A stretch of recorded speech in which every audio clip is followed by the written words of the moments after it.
top of Chapultepec Heights, overlooking Mexico City, stands Chapultepec Castle, the official White House of Mexico and the home of the President. Built, decorated, and furnished by Maximilian, the last Emperor of Mexico, and his consort Charlotte, the castle is filled with treasures of historic value and interest. From the castle balcony, one has a wonderful view of the city and the mountains. Here we see Sleeping Lady, 17,300 feet high, and Smoking Mountain, 17,800 feet high. The latter so called because of its volcanic origin. Sleeping Lady, with its blanket of snow, is so called because from a distance it has the appearance of a woman lying down sleeping.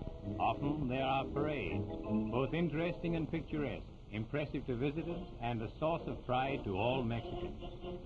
The cadets from the military academy, the West Point of Mexico, are the future army officers.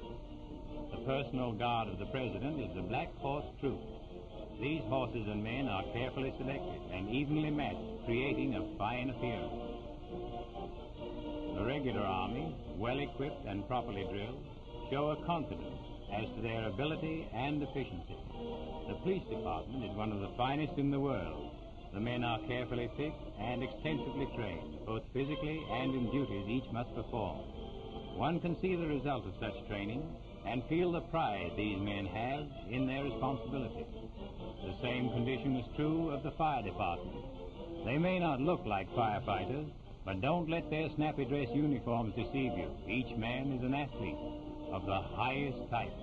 And with the blowing of the siren, they are on their way with the finest modern equipment to face the hazards of fire and to save human lives and property. On the Plaza de la Constitucion is the National Palace, containing the government offices, Senate chamber, and museum. Here hangs the Liberty Bell, first rung by the priest Hidalgo the night of September 16, 1810, calling the people to revolt for independence. It is rung now each anniversary at midnight by the President. The National Museum contains a wonderful collection of panels, the sacrificial stone, and treasures through which the early history of Aztec and Toltec races have been traced. The original Aztec stone calendar weighs over 20 tons, and its carving relates the history of world development during the early period. The government has built and equipped a number of schools throughout the country where young Mexico is taught up-to-date scientific agriculture and farming methods. The Bank of Mexico was founded by the government in 1925 and has done much to stabilize the finance of Mexico. The National Theater was started in 1900, and though not fully completed, has cost 20 million pesos to date. The downtown streets of Mexico City are narrow. Because of this, traffic is very heavy, yet it is handled in the highest type manner. One seldom hears of a serious accident or death in the streets, because without question, vehicles and pedestrians obey the police direction. The controlling interest of the national railways is held by the government. However, the actual administration is under private direction. An excellent through service is operated from the Texas border to Mexico City. At least one member of each train crew speaks English, and the stranger is made comfortable and welcome. The Federal District is patterned after our District of Columbia. Its attractive parks, some of which are equipped with outdoor radios for the entertainment of the people, are places of beauty where all are welcome to relax, rest, and enjoy the pleasures provided by official Mexico.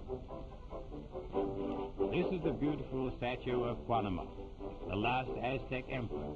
His army was defeated by the Spaniards in 1521.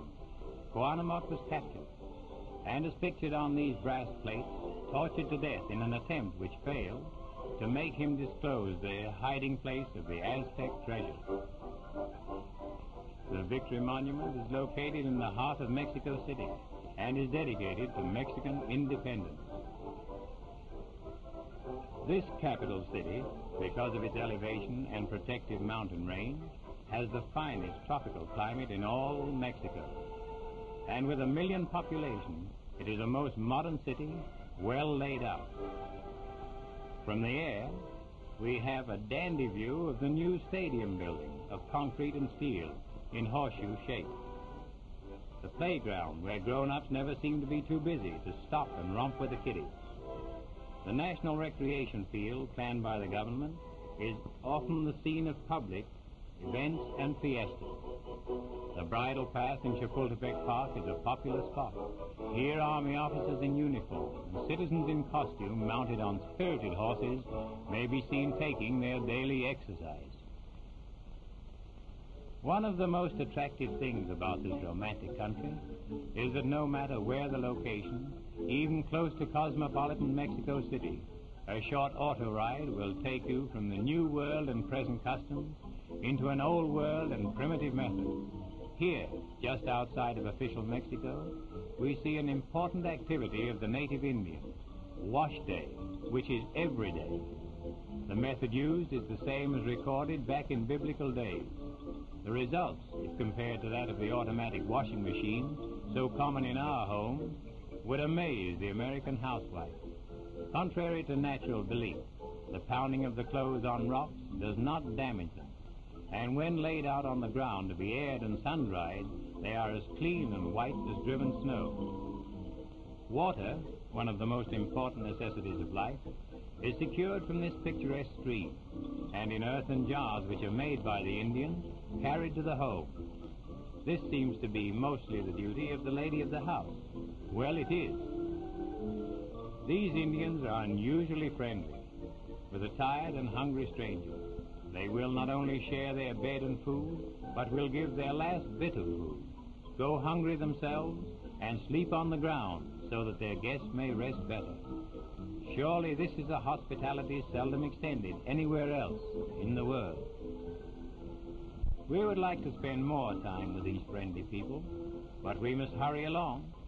The old monastery, built in 1606, a restful spot, symbolic of peace and quiet, which we pass on our way to other points beyond the Rio Grande.